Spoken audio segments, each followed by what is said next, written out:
Bienvenidos al teórico de genética bacteriana y mecanismos de la transferencia horizontal genética. Mi nombre es Daniela Centrón y soy profesora adjunta del Departamento de Microbiología, Parasitología e Inmunología de la Facultad de Medicina.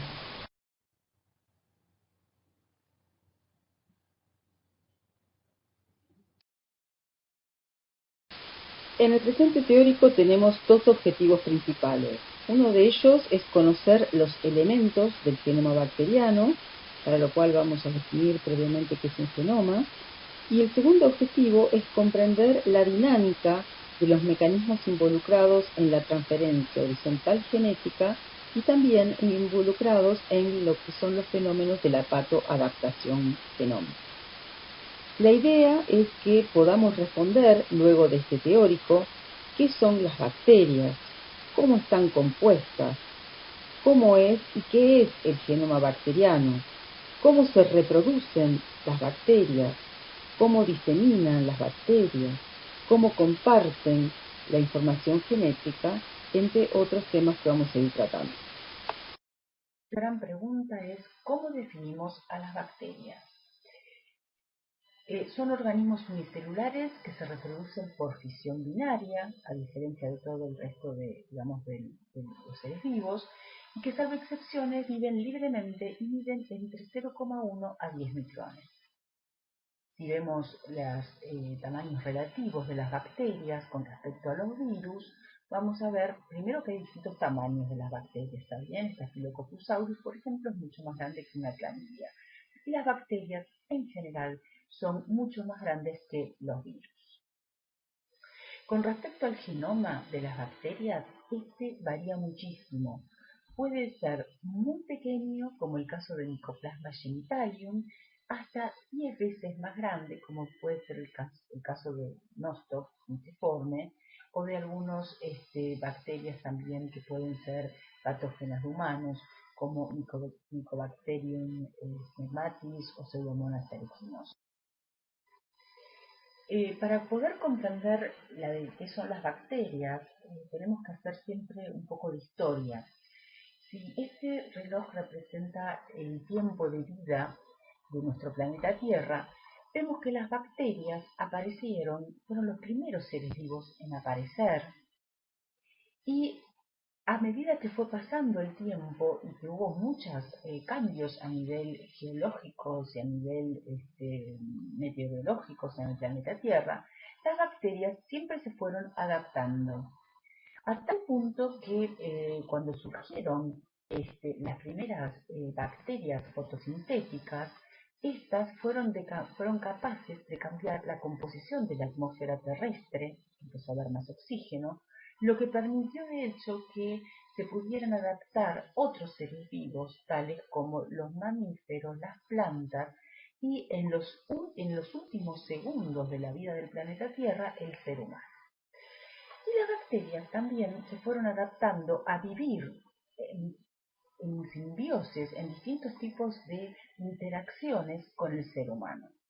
De hecho, las bacterias forman parte de lo que se llama la flora normal, y se considera que la microbiota, son las bacterias que viven dentro del sistema digestivo nuestro, es un nuevo órgano metabólico que está implicado en la nutrición, en el desarrollo y crecimiento del ser humano, ayudan en la regulación de la inmunidad y de hecho, como ejemplo, producen la vitamina K y algunas otras vitaminas del complejo B. O sea que hay una interacción sumamente importante entre el mundo bacteriano y el ser humano.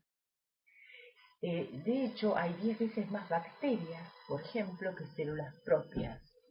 Hay más de 7.000 especies de cepas diferentes y varias especies diferentes también que conviven dentro del ser humano. Esto es solamente como para tener una idea de los números y de las interacciones que existen entre el mundo bacteriano y el ser humano. Y en este contexto vemos que la gran mayoría de las bacterias son benéficas para la vida del ser humano en el planeta Tierra.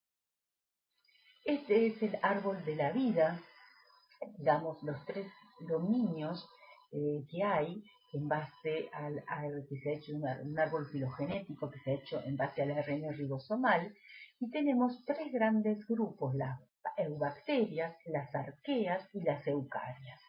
Y estos tres grandes reinos tienen un ancestro único que es denominado LUCA por las Universal Common Ancestors. El genoma bacteriano es el conjunto total de genes que porta una bacteria, tanto en su cromosoma como en sus elementos genéticos extracromosómicos en caso de que los tuviera, los cuales pueden ser plásmidos, prosfagos y elementos móviles. O sea que en la charla del teórico de hoy vamos a hablar de cómo está compuesto y qué es un cromosoma, un plásmido, un bacteriófago y los elementos móviles.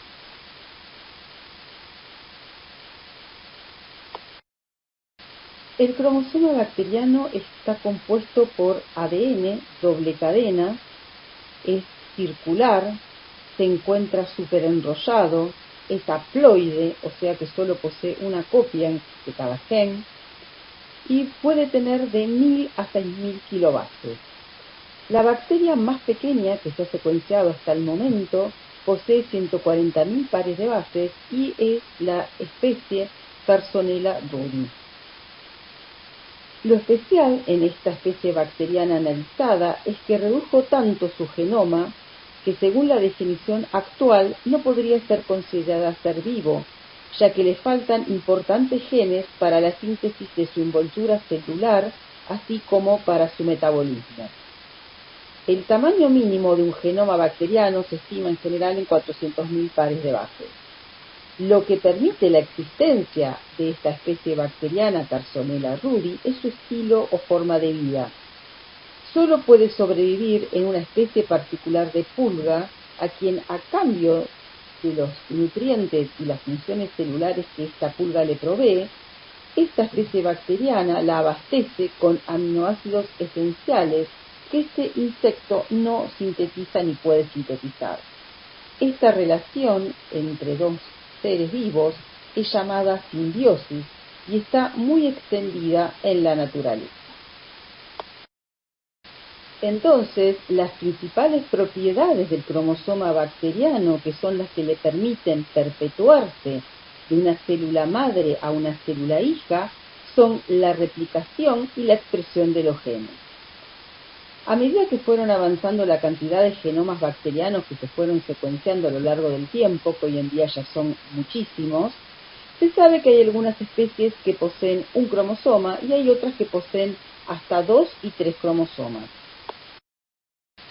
A su vez, el gen es la unidad funcional del cromosoma. Cada gen ocupa en el cromosoma una posición determinada, lo cual es llamado locus.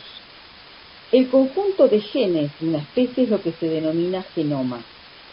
Los genes en las bacterias pueden encontrarse muchas veces, aunque no siempre, adyacentes a un promotor, tal como se observa acá en la figura, el cual es una región de ADN que controla la iniciación de la transcripción de un gen. Un gen, entonces, es un segmento de ADN o ARN, o sea, un ácido nucleico, que codifica directamente moléculas de productos funcionales, que también pueden ser ARN, catalíticos o proteínas. En ausencia de una función desconocida o demostrable, un gen puede ser caracterizado por secuencia, transcripción u homología. Como dijimos anteriormente, no todos los genes se localizan adyacentes a un promotor que promueve su transcripción en los procariotas. Las bacterias tienen la característica que muchos de sus genes se hallan ordenados en operones, por lo cual se dice que la transcripción es policistrónica, o sea, a partir de un solo promotor pueden transcribirse muchos genes.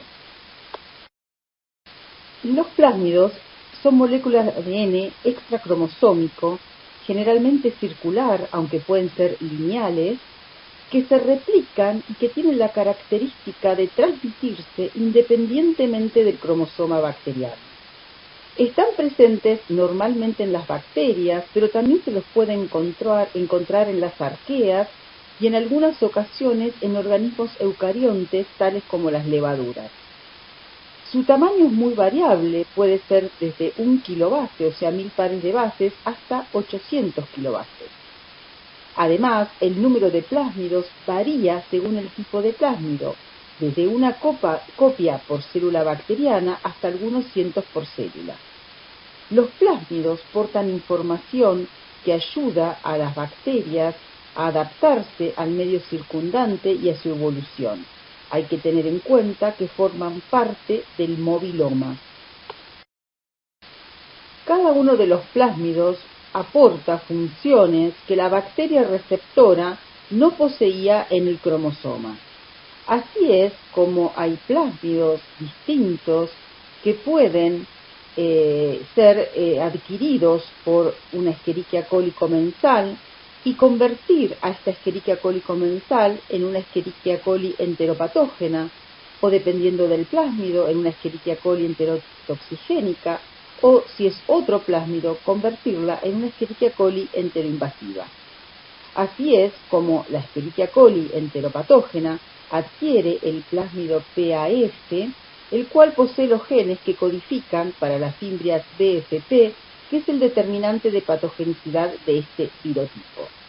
Esto a mí me gusta mucho tomar como ejemplo para la patoadaptación a Escherichia coli, que es una especie bacteriana que puede ser comensal del ser humano, pero también puede ser patógena, como lo son las Escherichia coli intestinales, que producen los distintos tipos de diarreas que vamos a ver más adelante en otros teóricos y en seminarios, pero que también pueden producirse cambios en las Escherichia coli comensales que las llevan a producir infecciones extraintestinales, como la Escherichia coli uropatógena, que produce infecciones urinarias, o las Escherichia coli capsuladas, que pues son capaces de producir meningitis.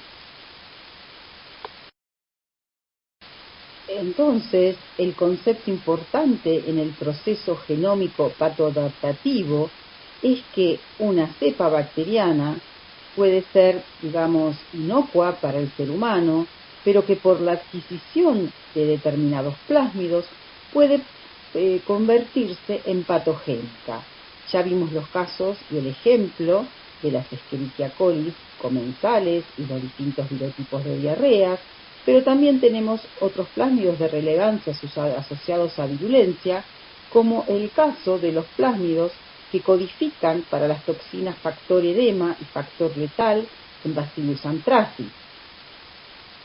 Por ejemplo, en el caso de Bacillus anthracis, esta es una especie bacteriana que usualmente se encuentra en el ambiente, diseminada a nivel global, y que solamente es patogénica cuando adquiere estos dos plásmidos. Entre las funciones entonces que podemos nombrar de los plásmidos tenemos el de replicación, reparación, fertilidad, resistencia a antibióticos, resistencia a metales tóxicos y detergentes, pueden conferir resistencia a bacteriófagos, pueden estar involucrados en metabolismo de azúcares y compuestos aromáticos, pueden codificar genes que colaboren en la adhesión celular, factores de virulencia, como veíamos recién. Por otro lado, también tenemos a los bacteriófagos que forman parte del genoma bacteriano. Los bacteriófagos son los virus que infectan a las bacterias, también se los llama fagos, y cumplen un ciclo de multiplicación dentro de la célula bacteriana, pudiendo conducir, en algunos de sus mecanismos, a la lisis de la misma para su posterior proliferación. Los fagos pueden tener dos tipos de mecanismos dentro de la célula bacteriana. En ambos mecanismos penetran a la célula bacteriana por un mecanismo de reconocimiento de algún receptor, liberando luego el ADN o el ARN del bacteriófago al interior de la célula bacteriana. Y allí algunos fagos pueden llevar a cabo un ciclo lítico o un ciclo lisogénico, dependiendo del tipo de fago. El ciclo lítico es aquel en el cual el fago se replica, una vez que ingresó el ADN o el ARN, se replica utilizando toda la maquinaria de la célula bacteriana y posteriormente produce la lisis bacteriana. El ciclo lisogénico es cuando el bacteriófago penetra, luego de penetrar a la célula bacteriana, el ADN se inserta dentro del cromosoma bacteriano, ya puede hacerlo también dentro del plásmido, pero usualmente lo hace dentro del cromosoma, se inserta y pasa a ser parte de esta manera del genoma bacteriano. Cuando el fago se haya inserto dentro del cromosoma bacteriano, recibe el nombre de profago, y este es el ciclo lisogénico. Hay algunos fagos que luego de realizar el ciclo lisogénico pueden dar lugar al ciclo lítico. Además, algún gen del bacteriófago puede expresarse y dar una característica especial y característica a la célula hospedadora. Por ejemplo, Streptococcus pyogenes, cuando se haya lisogenizado por el profago T12, este profago posee un gen que codifica una enzima que es capaz de producir la escarlatina, ya que actúa como factor de patogenicidad. En esta tabla les muestro otros profagos que cuando están lisogenizados poseen genes que codifican enzimas que hacen que la cepa hospedadora se vuelva patogénica. Por ejemplo, el fago CTX, cuando lisogeniza a las cepas de Vibrio cholera, tiene un gen que produce la toxina colérica y es el gen que permite tener a esa cepa y al paciente al cual está infectando el fenotipo de cólera. O sea, que las cepas de Vibrio cholera que no están lisogenizadas por el profago CTX no producen la toxina colérica y no darían el fenotipo del cólera. Bien, acá tenemos otros ejemplos como la toxina Shira-like que está en el fago lambda en Escherichia coli y que puede dar lugar al síndrome urémico hemolítico.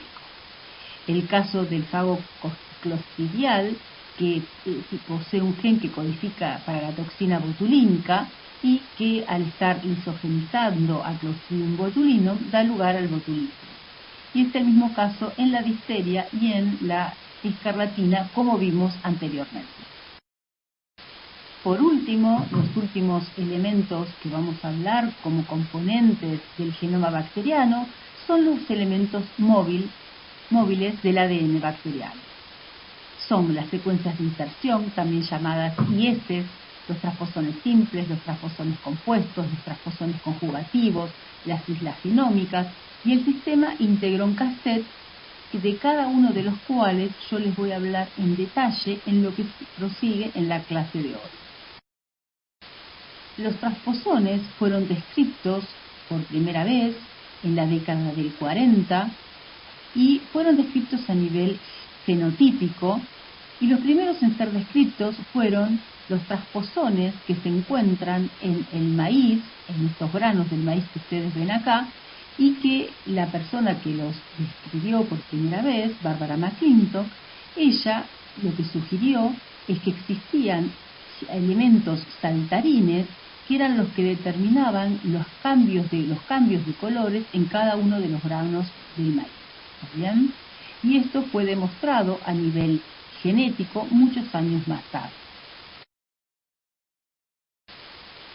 Hasta hace no mucho tiempo, los trasposones bacterianos eran considerados ADN basura. Hoy en día sabemos que cumplen muchas funciones muy variadas y en algunos casos pueden cumplir funciones esenciales para la sobrevida de la bacteria. Un estudio recientemente hecho identificó a que los trasposones son los elementos más abundantes en la naturaleza. Lo que hicieron en este estudio fue evaluar la abundancia de cada uno de los distintos tipos de genes en todos los genomas depositados en el GenBank, no solo bacterianos, sino también de las arqueas y de los eucariontes, incluyendo el ser humano. Y acá vemos cómo los trasposones fueron identificados como los elementos genéticos más frecuentes en todo el contenido genético conocido. Entonces, los transposones pueden estar involucrados en eventos tales como los cambios de color en los granos de maíz. Se sabe que también estuvieron involucrados en la evolución hacia la viviparidad. Se sabe que están involucrados en la narcolepsia canina. Se sabe que están involucrados en los cambios de colores y en los colores de las flores. Y en líneas generales podemos decir que las funciones del ADN móvil es la expresión de genes, la sobreexpresión de genes, la deleción de genes, la destrucción de genes, la modulación de la expresión, la duplicación y acumulación de genes, la movilización de genes, todo esto lo cual lleva a cambios fenotípicos que luego son seleccionados. Bueno, entonces nos preguntamos qué es un transposón, y un transposón es un fragmento de ADN que es capaz de pasar de una localización genómica a otra, ¿está bien? Para ello codifica dentro de su estructura genética una transposasa, que es la que reconoce el sitio nuevo blanco de ADN, y restringe, actúa como una enzima de restricción, restringe los extremos del transposón y de esa manera lo transpone este elemento genético a otro sitio blanco. Entonces, de esta manera, un transposón que se encontraba en un determinado sitio, que sería el genoma dador, puede encontrarse luego en otra parte del genoma, que sería el genoma blanco, mediante el mecanismo de transposición. Las secuencias de inserción son los elementos genéticos móviles más pequeños y están formados por al menos un gen que codifica para la transposasa y se encuentran flanqueados por lo que se llaman repeticiones inversas, que son esto que ustedes ven acá en rojo, que pueden tener de 10 a más de 300 pares de bases, que es el sitio blanco que reconoce la transposasa donde luego va a escindir. ¿Está bien? Ahí es donde va a digerir a los dos lados flanqueantes de la secuencia de inserción o transposón. También va a digerir en el sitio blanco, esto que ustedes ven acá, este sitio blanco que reconoce como ATT, lo va a digerir como una enzima de restricción y luego va a ligar, actuando como una ligasa, el ADN del transposón a ese nuevo sitio blanco. Los transposones simples están compuestos, como ustedes ven acá, por uno o por varios genes que codifican para la transposición. Este es el transposón TN7, que tiene los genes TNCE, DC, TNCD y TNCA, que codifican para todas las funciones requeridas de la transposasa, ¿está bien? O sea, reconocimiento de las inverse repeat o de repeticiones inversas, reconocimiento del sitio blanco, digestión, o sea, actuar como enzimas de restricción tanto de las inverse repeat como del sitio blanco y después como ligación. Todo eso puede estar en una sola enzima o en varias enzimas, ¿está bien? Entonces los transposones simples tienen todas esas funciones y además tienen la característica de que poseen otros genes que se encuentran flanqueados por las repeticiones inversas, de tal manera que cuando se moviliza el transposón simple, se va a movilizar no solo la transposasa y las repeticiones inversas, sino también se va a transponer lo que está contenido dentro de las repeticiones inversas. ¿Está bien? Entonces, estos transposones simples pueden invadir otros sitios blancos, tanto sea en el cromosoma como en el plásmido, o sea que pueden tener varios sitios de inserción. Los transposones compuestos están formados por dos secuencias IS, o sea, dos secuencias de inserción, que flanquean una determinada región de ADN. Un caso interesante para entender cómo es que se forman los transposones compuestos es el ejemplo de este transposón que disemina la resistencia a gentamicina. Este es un gen, el AC632A, que no importa el nombre, simplemente como ejemplo, que se encuentra flanqueado por dos IS-140. Entonces, estos son eventos que hay que tener en cuenta que ocurren al azar, todos estos de movilización y los que dan lugar a la formación de los transposones compuestos, pero que bajo presión, en este caso presión antimicrobiana, porque estamos hablando de un transposón de resistencia a gentamicina, bajo la presión antimicrobiana se van a seleccionar aquellas estructuras que otorgan un fitness positivo a la cepa que los posee. Entonces, el primer evento que ocurre es el de la transposición de una secuencia IS a un extremo flanqueante del gen de resistencia, que en este caso es el AC632A, pero que puede ser cualquier otro gen de resistencia.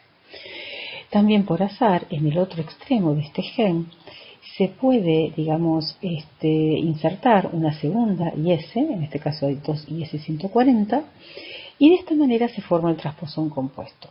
Bajo presión antimicrobiana se va a seleccionar y de esta forma vamos a tener la formación y la diseminación de un nuevo transposón compuesto que va a diseminar una nueva resistencia antimicrobiana.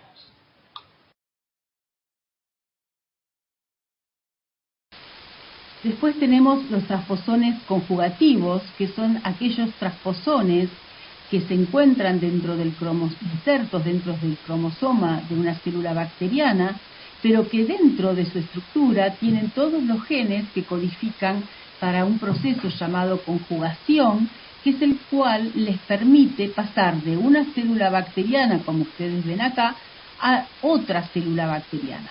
Cuando son liberados dentro de la segunda célula o la célula receptora, estos transposones conjugativos tienen la capacidad de insertarse dentro del nuevo cromosoma bacteriano. Bien, estos transposones conjugativos son el paradigma de las llamadas islas genómicas.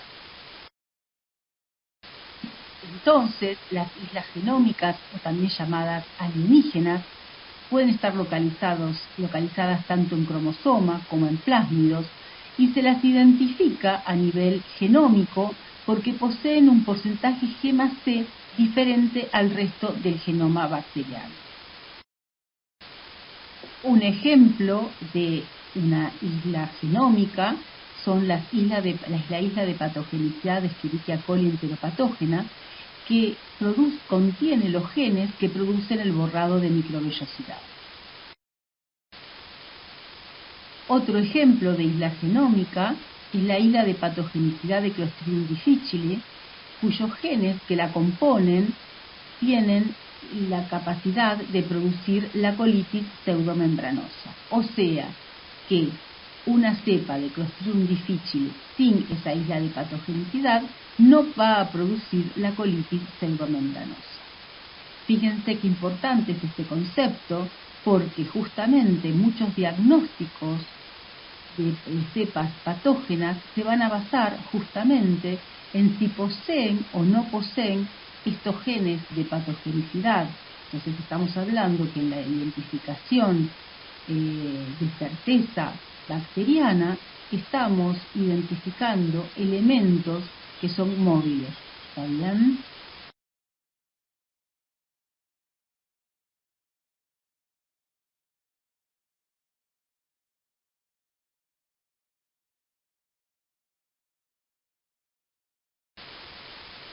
Otro mecanismo de los elementos móviles del ADN bacteriano son el sistema integrón-cassette. Este es un sistema de dos componentes. Por un lado está el integrón, que está formado por un gen que codifica para la integrasa, que ahora vamos a ver las funciones que tiene, un sitio adyacente a TTI de reconocimiento de la integrasa, un sitio PC, que es el sitio promotor, a partir del cual se van a transcribir todos los genes que se inserten en el sitio TTI. Por otro lado, tenemos los genes cassette, que están compuestos por un gen que codifica para una función determinada y que está flanqueado por una secuencia de ADN que recibe el nombre de sitio HC, sitio de reconocimiento HC, que es justamente el sitio de ADN que va a ser reconocido por la integrasa. La integrasa, cuando se expresa, es capaz de reconocer, entonces, como decíamos, este sitio AC. Lo que hace es circularizar este gen cassette. Entonces, estos genes cassette pueden encontrarse tanto linearizados en los cromosomas o en los plásmidos o circularizados en el citosol bacteriano. Esta integrasa, al mismo tiempo, va a reconocer el sitio TTI, y una vez que corta el sitio TTI y que corta el sitio AC circularizado, es capaz de insertar a los genes cassette dentro de lo llamado zona variable del integrón, que sería donde está el sitio ATTI. ¿Está bien? A su vez, la integrasa puede reconocer un segundo gen cassette circularizado y es capaz de insertarlo ya sea en el sitio ATTI original, como les había mostrado antes, o si no en el sitio AC. Esto a mí me gusta llamarlo como un sistema de ingeniería genética en vivo, ya que tenemos una enzima que es capaz de identificar los sitios blancos, digerirlos, insertarlos en una plataforma genética donde se van a transcribir y a expresar, y todo esto está hecho por una sola enzima, que es la integrasa de integrón.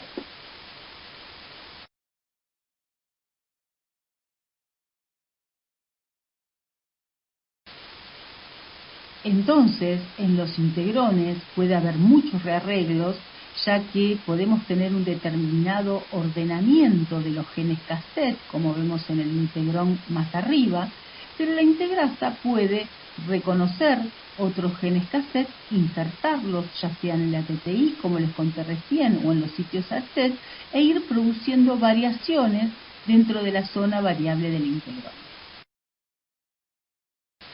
Por eso a mí me gusta poner como ejemplo este tranvía, donde la locomotora es la integrasa y los vagoncitos son los distintos genes cassette que tienen la posibilidad de ser movilizados y cambiados de lugar por la integrasa. Estudios bioinformáticos han identificado que las integrasas de integrón son muy frecuentes en los genomas bacterianos. Se calcula que más del 17% de los genomas poseen un gen de integrasa, y también se ha visto por estudios realizados por metagenómica que los genes cassette también son muy frecuentes en el ambiente. Un estudio realizado en un aula de la Universidad de Sydney, lo que hicieron fue dividir el aula, que era de 50 metros cuadrados, en 50 sitios distintos que fueron evaluados por metagenómica, y este estudio, que fue realizado ya hace más de 10 años, identificó que había al menos 2.343 genes cassette diferentes en esos 50 metros cuadrados de superficie de suelo. Esto nos está hablando de que hay un pool genético que actúa como reservorio muy grande de genes cassette que están en el ambiente y que potencialmente pueden ser seleccionados y pasar a las cepas clínicas. Esto es lo que ocurre con la resistencia antibiótica. Los genes cassette de resistencia antibiótica están en el ambiente y eventualmente pueden ser seleccionados por presión antibiótica y pasar a la clínica. A esto se suma de que hay muchas integrasas de integrón en las cepas ambientales y que también han pasado a las cepas clínicas.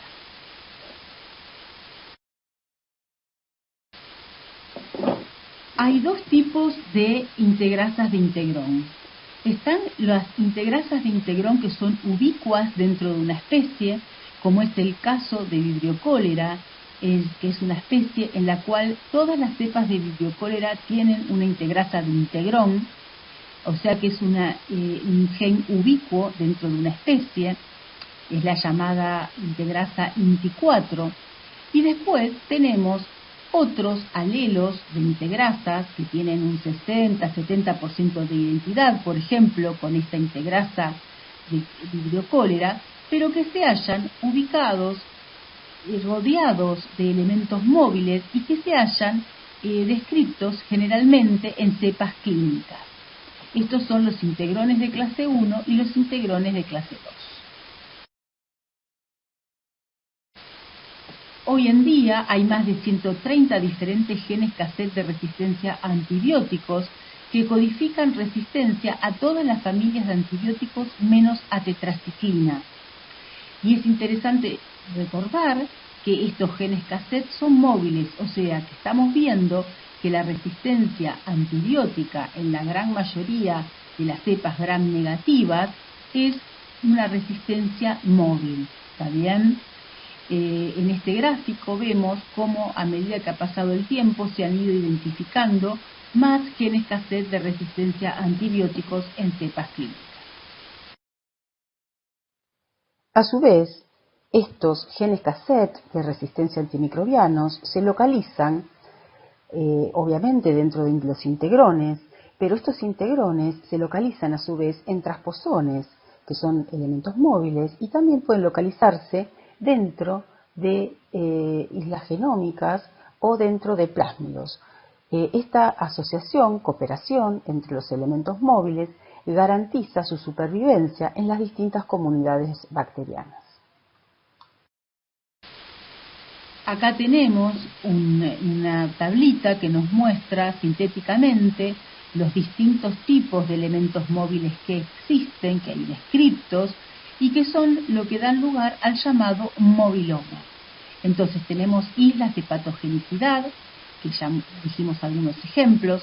También hay islas de resistencia antibiótica, o sea, en vez de poseer genes que codifican para factores de patogenicidad, son islas genómicas que codifican para genes de resistencia antibiótica.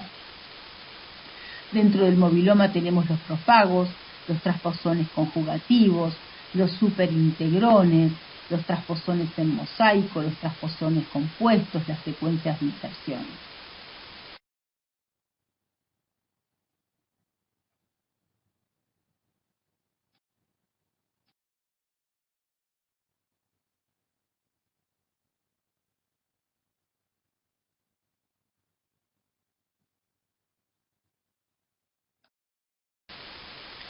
La transferencia horizontal genética, o también llamada transferencia lateral genética, es el movimiento del material genético entre dos células bacterianas.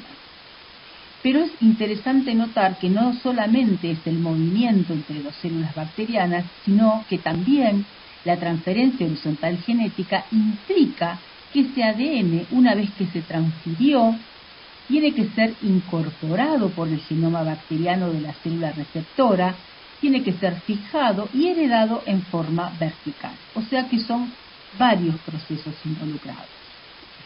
La sigla para reconocer a la transferencia horizontal genética es THG, y a mí me gusta decir que la transferencia horizontal genética es una adaptación a tiempo real. ¿Por qué digo adaptación a tiempo real? Porque los eventos de transferencia horizontal genética determinan que algunos plásmidos, por ejemplo, que son relevantes a la virulencia, su presencia esté directamente relacionada a un evento de patogenicidad.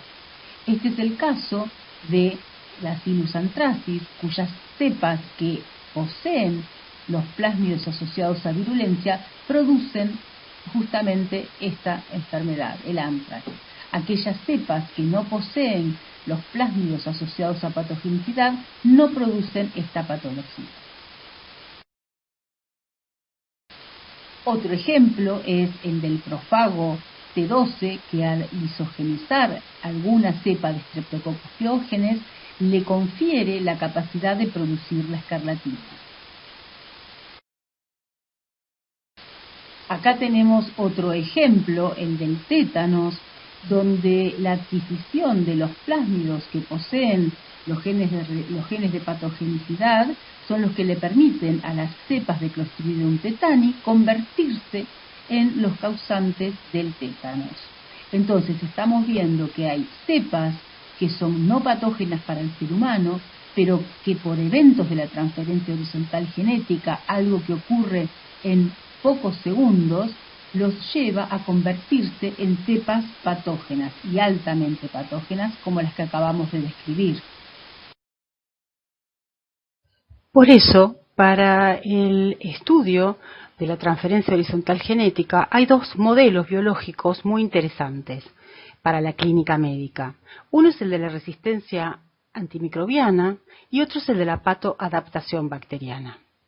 Con respecto a la resistencia antimicrobiana, sabemos que es un fenómeno reciente, que lo conocemos desde sus inicios, está extremadamente documentado, o sea, hay documentación y investigaciones muy amplias hechas al respecto, tanto a nivel molecular como funcional, estadístico, infectológico.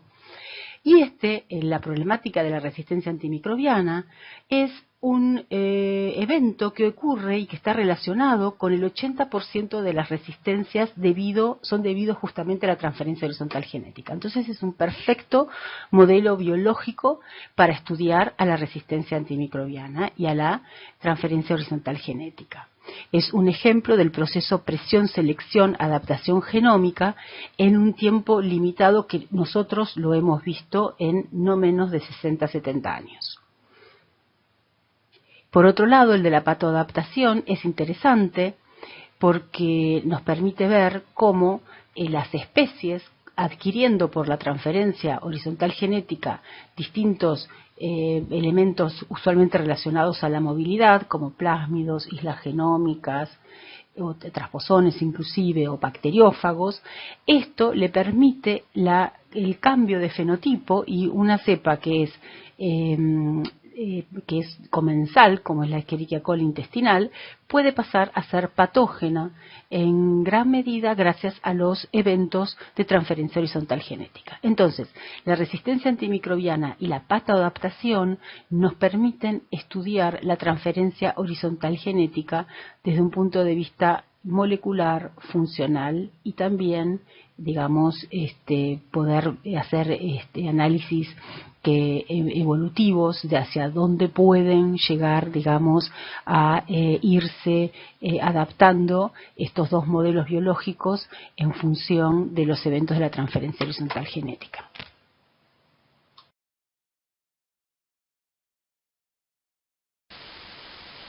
Las células bacterianas tienen la característica de que su genoma se modifica a lo largo de su existencia. O sea, el genoma que posee una célula cuando se origina usualmente no es el mismo genoma que cuando ella termina su lapso de vida.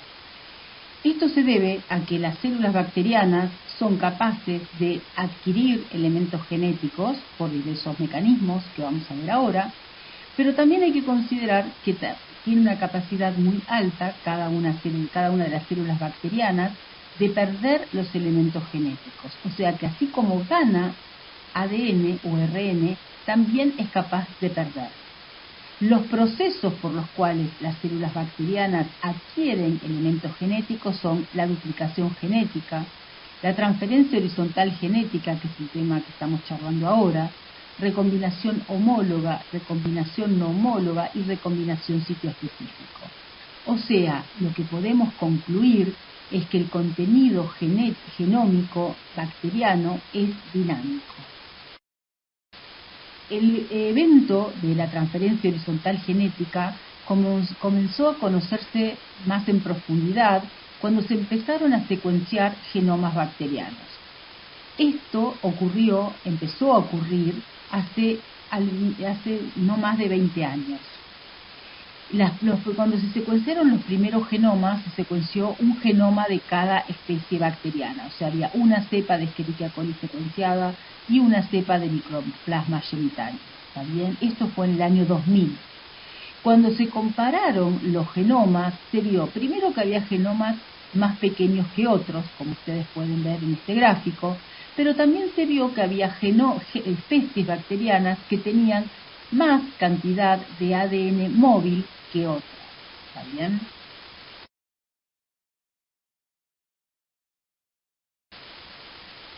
Cuando se secuenciaron dos o más cepas de la misma especie, como es el caso de la Escherichia coli, en el cual se habían secuenciado en el año 2002 tres cepas distintas, se observó que estas tres cepas, una no patogénica, otra uropatógena y otra enteromorrágica, se vio que solamente compartían el 39,2% del genoma.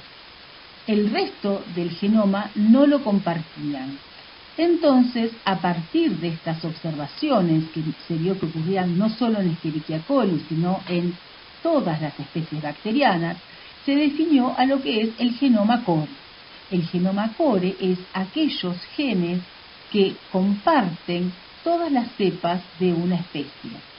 También son llamados housekeeping genes porque son aquellos genes que se consideran esenciales para la sobrevida de la célula bacteriana.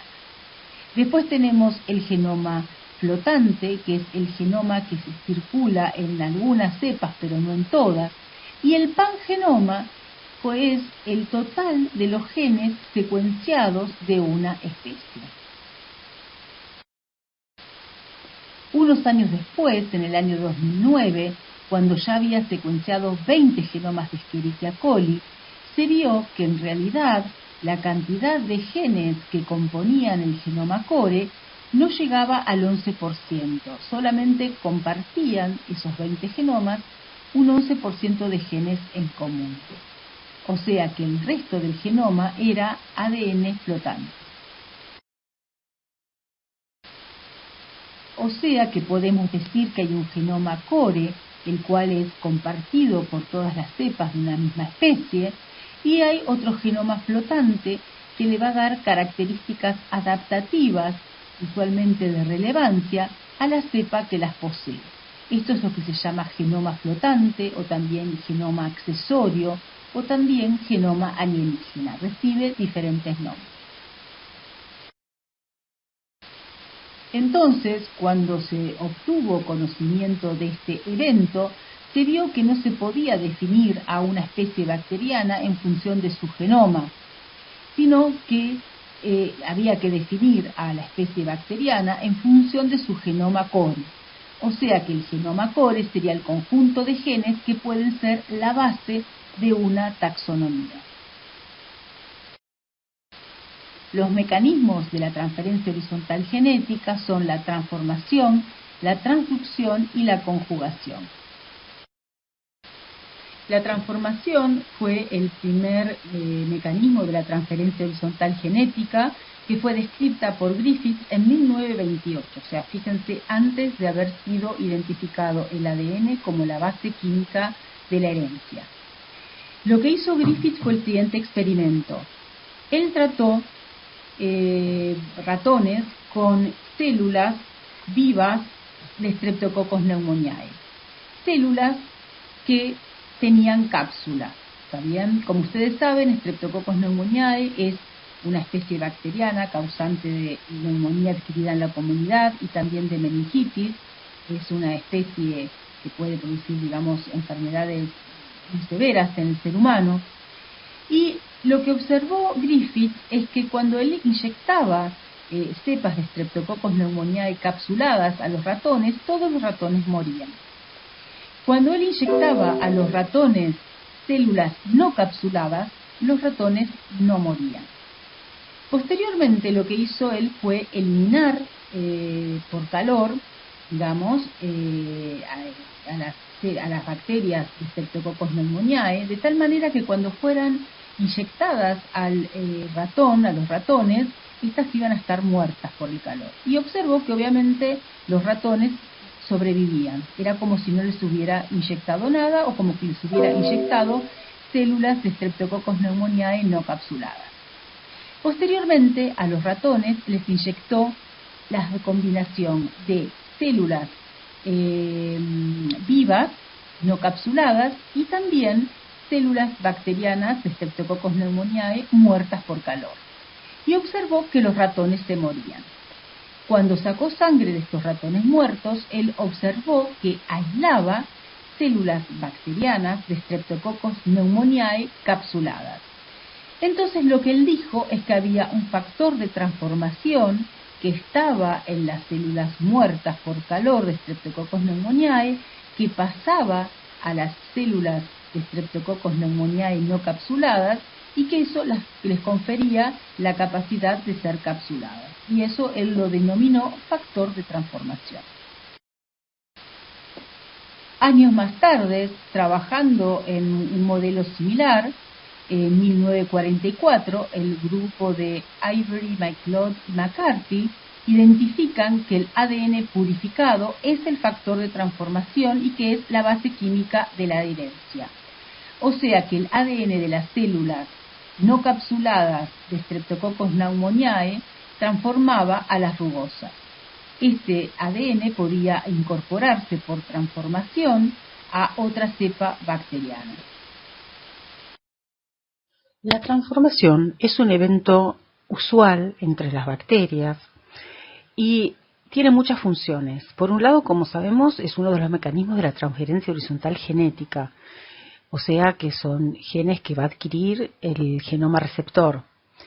Sin embargo, también cumple otras funciones, como por ejemplo, sirven de nutrientes para la cepa que los recibe a esos ADNs o a esos RNs. O sea, en vez de que sea un mecanismo de transferencia horizontal genética de adquirir esos genes como propios, lo que hace la bacteria es usar esos ADNs que ingresan como fuente de nutrientes. Muchas especies bacterianas son transformantes naturales, tanto gram negativas como gram positivas.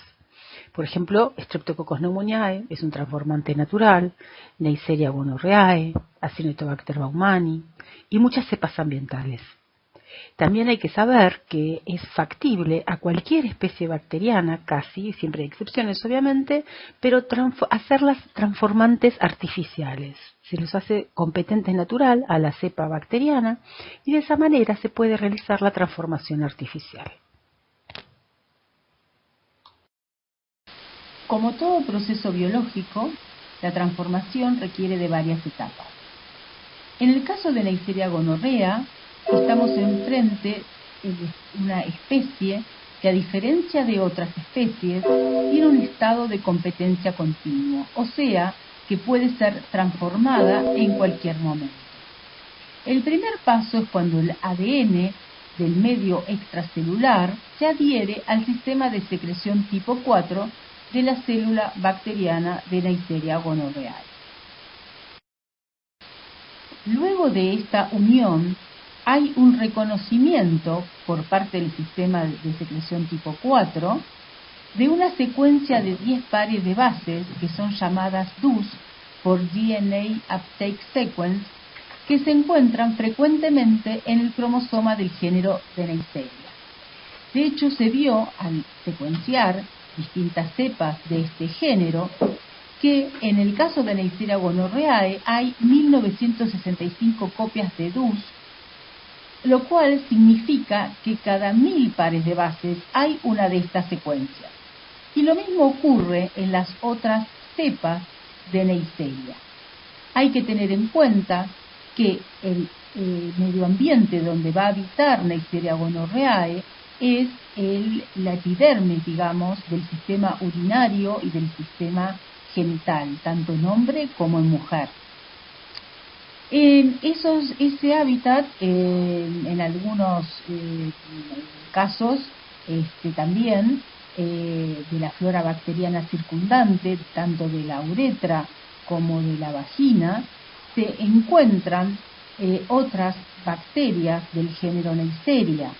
Hay otras 13 especies de este género que no son patógenas para el humano, pero que viven en el mismo hábitat que habita Neisseria gonorrhoeae. Entonces, cuando Neisseria gonorrhoeae, adquiere ADN, lo que está haciendo al reconocer esas secuencias DUS es seleccionar aquellas secuencias de ADN que están emparentadas de alguna manera con secuencias de su propio género.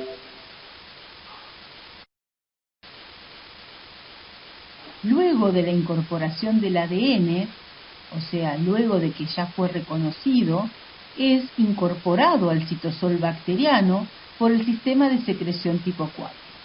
el ADN entra lineal, doble cadena y también como ADN simple cadena al citosol bacteriano. Y ahí es reconocido por el sistema REC-A y mediante un evento de recombinación homóloga es incorporado al cromosoma bacteriano de Neisseria gonorrhoeae. Hay que tener en cuenta que el ADN que entra por transformación a las células bacterianas no siempre es integrado al cromosoma, sino que en algunos casos, y en muchas especies funciona de esa manera, no en el caso de Neisseria gonorrhoeae, en muchos casos es utilizado como fuente de nutrientes. Entonces, una vez que ha ingresado en el citosol bacteriano, el ADN puede o bien ser digerido por esas enzimas de restricción asociadas a que va a ser utilizado como nutriente, o procesado por las nucleasas REC-D-CD, y entonces se une a REC-A, quien media la recombinación homóloga, y de esta manera se incorpora al genoma bacteriano de Neisseria gonorrhoeae, tal como ven acá en esta figura. En Neisseria gonorrhoeae, la tasa de transformación es tan alta que la estructura poblacional es magnífica.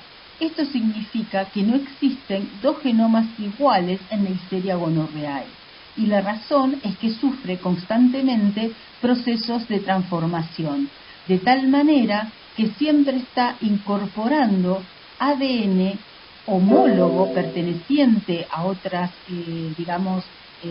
especies emparentadas con Neisseria, porque son todas del mismo género, que le permiten justamente variar su composición genómica.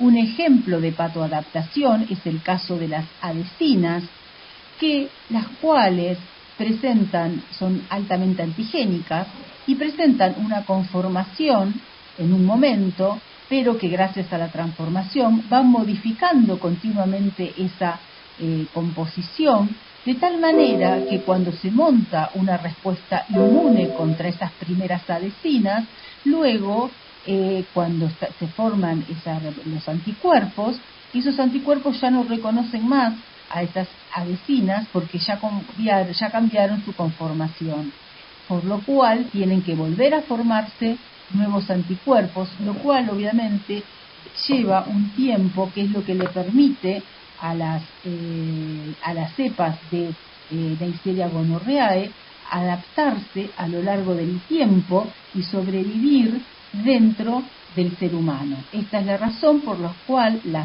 gran mayoría de las mujeres presentan, al ser esta infección asintomática en las mujeres, pueden presentar, debido a estos cambios antigénicos constantes, una infección subclínica y por muchos años si no es detectada a tiempo.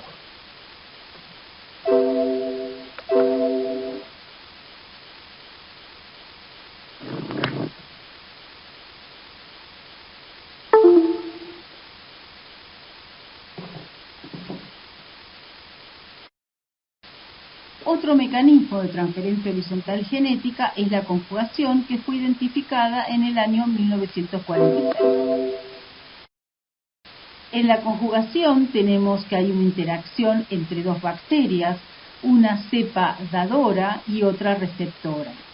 En ambos casos, el plásmido se va a obtener en las dos células, o sea que vamos a pasar de tener una célula con plásmido y otra sin plásmido, vamos a pasar a tener dos células con plásmido. ¿Está bien? Hay replicación del plásmido. Entonces, la célula receptora, el primer evento va a ser la conformación de un pili, que lo que hace es reconocer a la célula dadora. A través de ese pili acerca a la célula receptora y luego se produce el pasaje de una hebra de ADN del plásmido mientras se hace la copia de la segunda hebra en el plásmido donante y también en el plásmido en la célula receptora. De esta manera, al separarse del pili vamos a tener 2 células bacterianas, cada una con su plásmido conjugativo.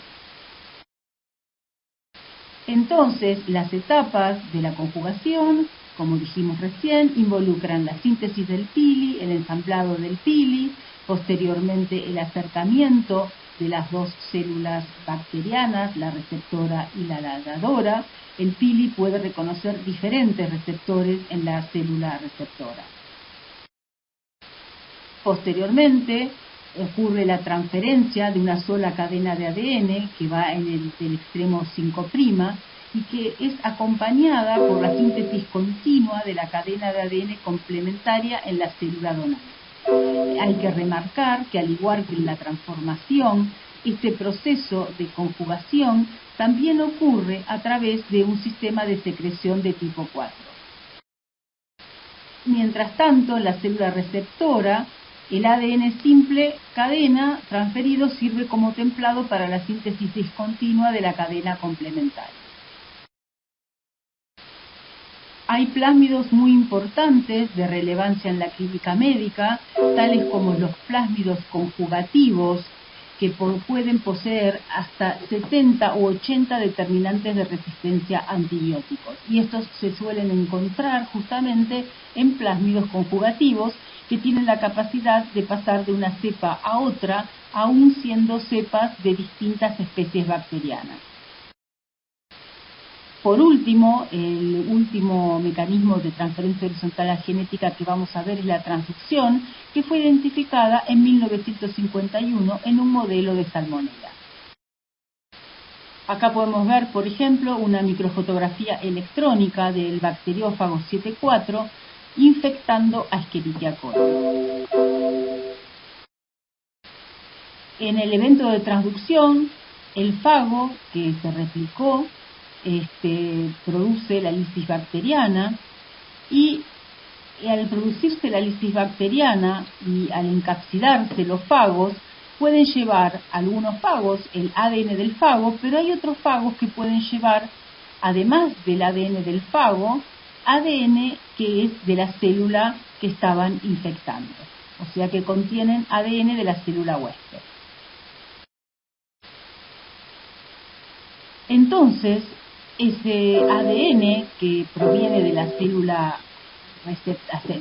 dadora va a ser liberado junto con el ADN del fago dentro de la nueva célula receptora, y ese ADN, si es reconocido por el sistema de recombinación, el sistema REC-A, va a poder ser incorporado, si hay homología suficiente, dentro del cromosoma de la célula receptora.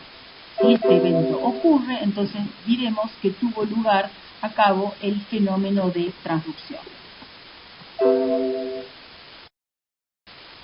Hay fenotipos relevantes de transducción, por ejemplo, la resistencia a la meticilina en Staphylococcus aureus.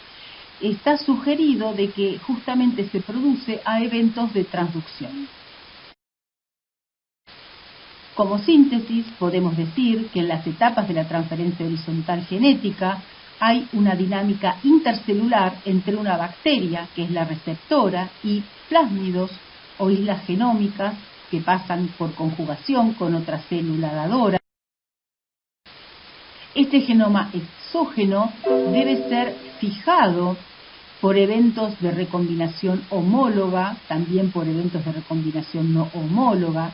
En el caso de los plásmidos debe haber replicación y mantenimiento del plásmido transferido, y también el ADN incorporado puede fijarse mediante la movilización de transposones, de secuencias de inserción y de cassette. Todos estos eventos llevan, como dijimos, a la fijación del ADN que fue adquirido y que posteriormente fue incorporado. Entonces, después de que ese ADN es incorporado por algunos de los mecanismos de la transferencia horizontal genética, ese ADN va a ser seleccionado a nivel poblacional, y ahí es cuando se fija, y nosotros lo vemos, porque si es un evento único, imagínense que no nos vamos a enterar, no hay forma de evaluarlo, pero al ser seleccionado a nivel poblacional, eso va a ser visualizado posteriormente porque va a tener una gran diseminación. por eso es un buen ejemplo de patoadaptación de Escherichia coli, donde vemos como una cepa comensal de Escherichia coli, por adquisición de un bacteriófago, puede convertirse en la Escherichia coli enteromorrágica, por la adquisición de islas genómicas, puede convertirse en Escherichia coli enteropatogénicas, o por la adquisición de plásmidos, puede convertirse en Escherichia coli enterotoxigénica también. O sea que vemos distintos procesos asociados a la transferencia horizontal genética que le permiten patoadaptarse a la especie de Escherichia coli.